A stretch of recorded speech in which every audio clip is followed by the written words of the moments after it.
I'm Jay Horton. I make movies that make money. This is how. Today I'm talking about what went wrong with the release and distribution of The Campus, aka Deathday. My hope is that other filmmakers can learn from the mistakes I made on this movie. In spite of the production and budget issues, the shoot was complete, and it's here where the real problem started.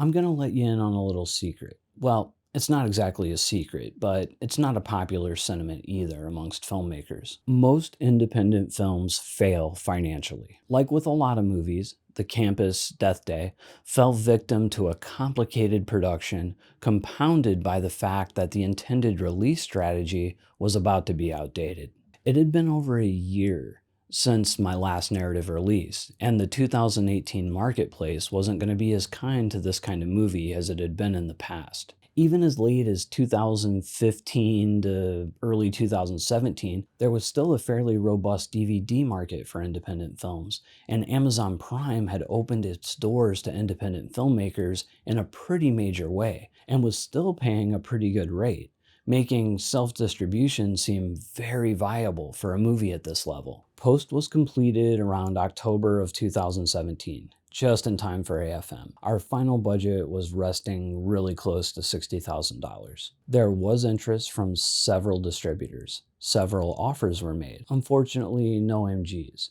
And none of the offers were exactly knocking my socks off. There was some pressure from certain investors for a quick return. And with traditional distribution, there can be a long gap between release and recoupment.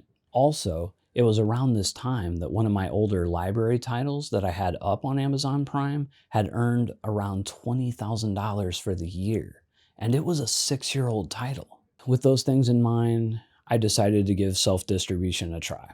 We decided to start with a limited theatrical run. One of the EPs ponied up a few grand for a short 4-wall release, and we played the movie for 1 week at a theater here in Los Angeles prior to releasing on DVD and streaming. The thinking here wasn't so much about making money with the limited theatrical release as much as upping the queue of the movie, making it eligible for reviews in Variety and The Hollywood Reporter. And it worked. We scored reviews with both Variety and The Hollywood Reporter. They weren't stellar, but they weren't all bad either. And at the very least, we got some good pull quotes. The movie was released onto Amazon the day after the theatrical run ended, and the hope was that it would drastically boost those VOD numbers. Did it work?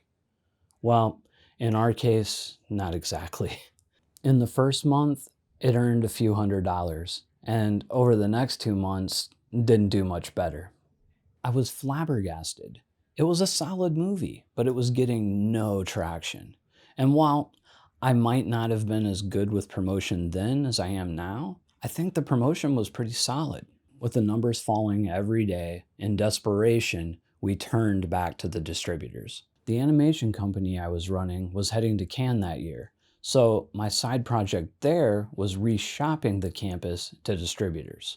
One by one, they all turned us down. Nobody wanted to mess with a movie that had already been released. One of the producers, the only one left that was actually supporting the film on a day-to-day basis, started looking for alternatives for distribution, and he found us a sales agent. I've done several videos talking about due diligence when it comes to distributors and sales agents, but I'm ashamed to say in this case, I didn't check a damn thing. What happened next was awful. So the sales agent ended up getting a deal with a decent distributor. They had me pull The Campus from every platform that it was on, changed the title to Deathday, and prepped the movie for a re-release on DVD and streaming. So they did all that and put Deathday out into the world. And it seemed to be working. It was on DVD everywhere. There was a Walmart deal in place. It was streaming on Amazon, Tubi, iTunes, and a dozen other platforms. It was getting foreign sales. Although I wasn't getting any reports, it felt like it was breaking through. It took another year of reaching out and asking for information to finally figure out what exactly happened here. So a year after they re-released it, I finally got my first sales report and saw that the producers were still owed no money from the release. I've talked a lot about how a distributor's first offer contract to a filmmaker is often boilerplate and not very good, and that it's up to the filmmakers to negotiate that. What happened here is that the sales agent basically signed that boilerplate contract and never shared those details with me.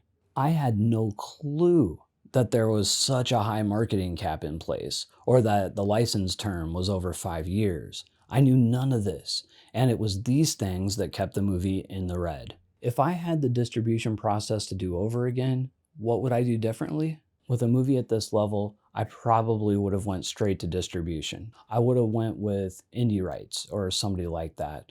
I would have done the same four-wall release, got better placement through them, and would have ran with that. And I say that as opposed to sticking with the DIY distribution because, well, we were doing DIY distribution and we're failing. So, we'll try something different. Now, I don't really know that that would have recovered the whole budget. Maybe timing on this one was just bad. Maybe there was no way that this movie was going to perform in 2018, no matter who put it out. There's nothing worse than not being able to pay an investor back on a movie. I'd rather lose my own money. The Campus Deathday was an unfortunate production, followed by an even more unfortunate release. The budget was too high. I was overtaxed with side work during the production. The original distribution plan was underdeveloped and out of date, and I didn't do any due diligence on the backup plan. If the movie ever does fully recoup, it'll be against all odds.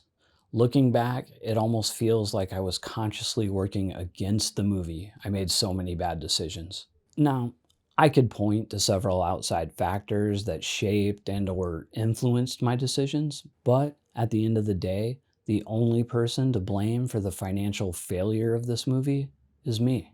And my hope is that others can learn from my mistakes here. When you're making a small independent movie, don't take any more money than you absolutely have to make your movie. Before you shoot, make sure you have a solid plan in place to release and recoup that investment, and have a backup plan in place if that isn't working. When it comes to the creative decisions, be open to input. Collaboration is great, but at the end of the day, it's your project. If you take advice, be ready to own the consequences. And when hiring producers, clearly define the roles and responsibilities, and always communicate. If you have an issue with someone's work performance, let them know right away. Don't let it fester. Truth is, I don't believe this movie was fated to fail. I think that with just a few different decisions, it could have done really well. If you want to learn how to make more money with independent films, or in this case, learn how not to make money with your independent film, subscribe now. But whatever you do, keep making movies.